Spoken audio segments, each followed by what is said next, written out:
Good morning mga kapoka, for today's video. Pakita ko ang balay namon kung saan din ako mag-start.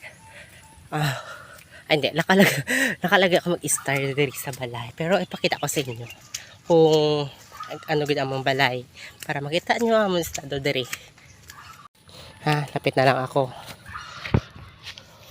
Yan. Diba? Mga ano na siya, kabutungan. Mga kabutungan lapit sa mga balay. Amin na siya ang nakasiminto nga balay. Muni ang amon balay nga pag-o, pero wala pa na human-human. It's naga 2 years na ni siya nga amo lang ni. Wala pa siya kahuman-human.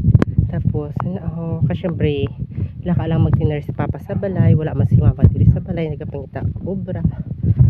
Niya mo balay. Ranta mo ta sa sulod. Masulod kita.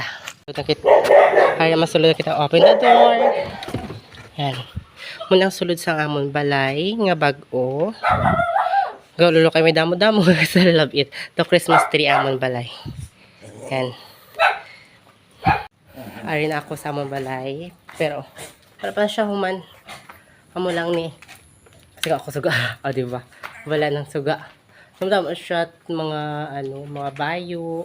Kaya wala may nagapanghimos diri sa balay namon. Kaya kita sa piya ka balay. Ari ang amon kusina.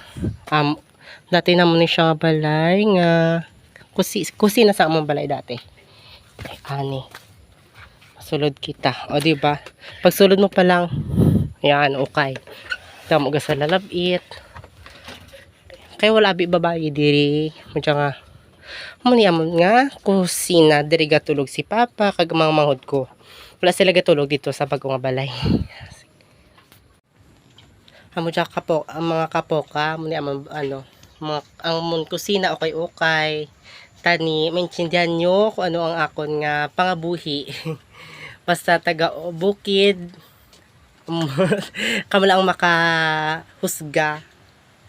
Bye bye. Thank you for watching my video. And support me also.